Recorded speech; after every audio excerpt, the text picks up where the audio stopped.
من كركوك، حالة إنسانية لطفلة بحاجة إلى عملية زراعة كبد تعاني من مضاعفات نتيجة للمرض.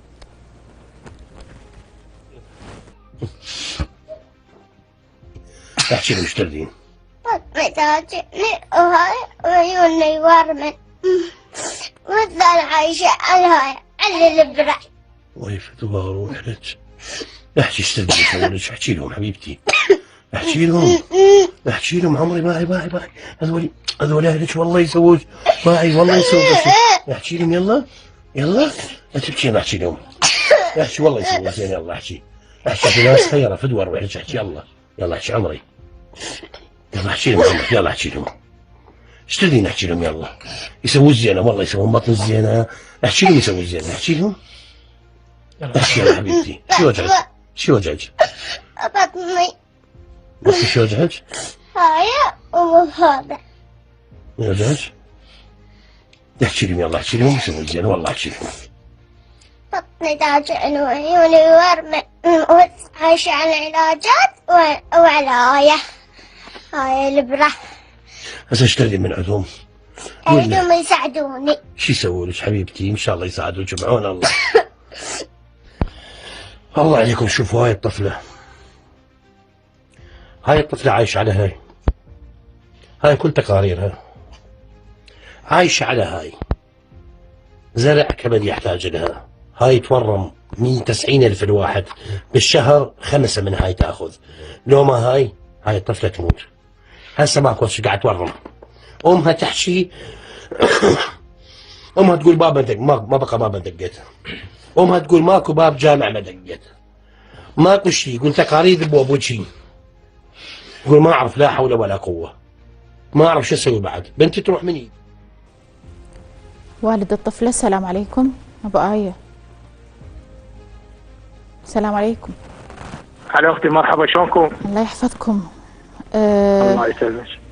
آية ايش قد صار لها مريضة؟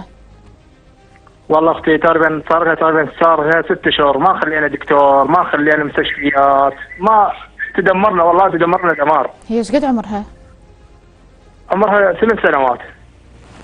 زين يعني بالضبط شنو من شنو تعاني؟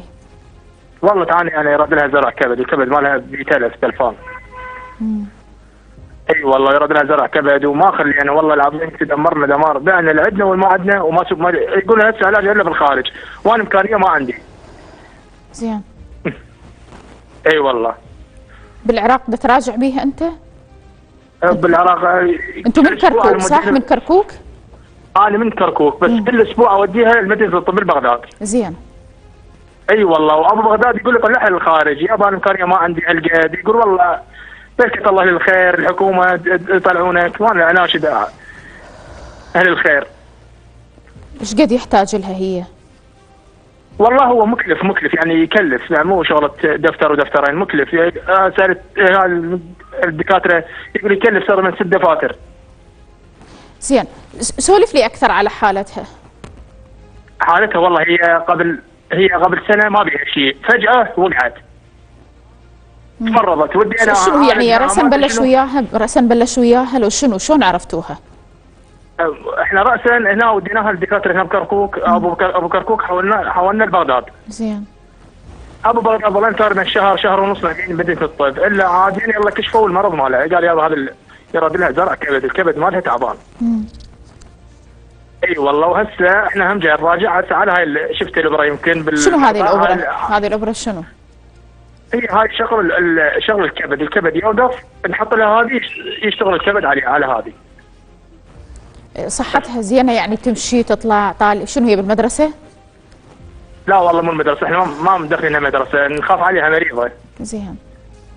اي والله احنا نخلي هذا العلاج تصير زينه. نعوف العلاج يعني تقوم تموت. يعني هي اصلا عندها ولادي لا حطوا له شنو؟ قلت لي قبل 6 شهور؟ لا قبل 6 شهور. هي قبل سنه قلت لك قبل سنه ما بيها شيء بس سبحان الله فجاه وقعت علينا تمرضت. هاي صار 6 شهور احنا رايحين رادين تدمرنا والله تدمرنا دمار. كل شيء ما ضل عندنا ما خلينا شيء ما بعناه وانا عامل الله شاهد. زين هذا العلاج شنو متوفر ما متوفر؟ سعره شلونه؟ شلون تقدر تجيبه اذا انت على قد حالك؟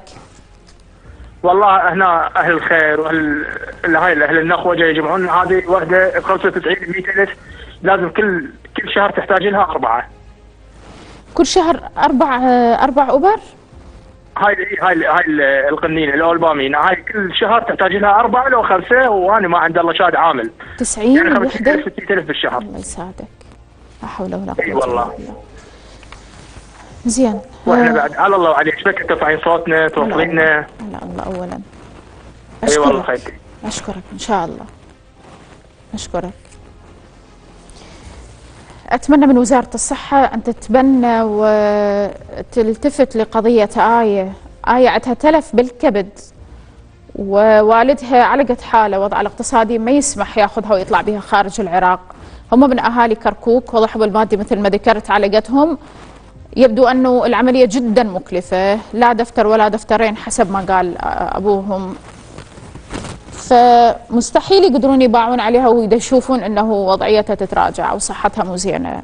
فنتمنى من أولا وزارة الصحة والخيرين والمؤسسات الصحية وكل شخص يقدر يمد إيد المساعدة لأبو آية، مشكور يتواصل معنا.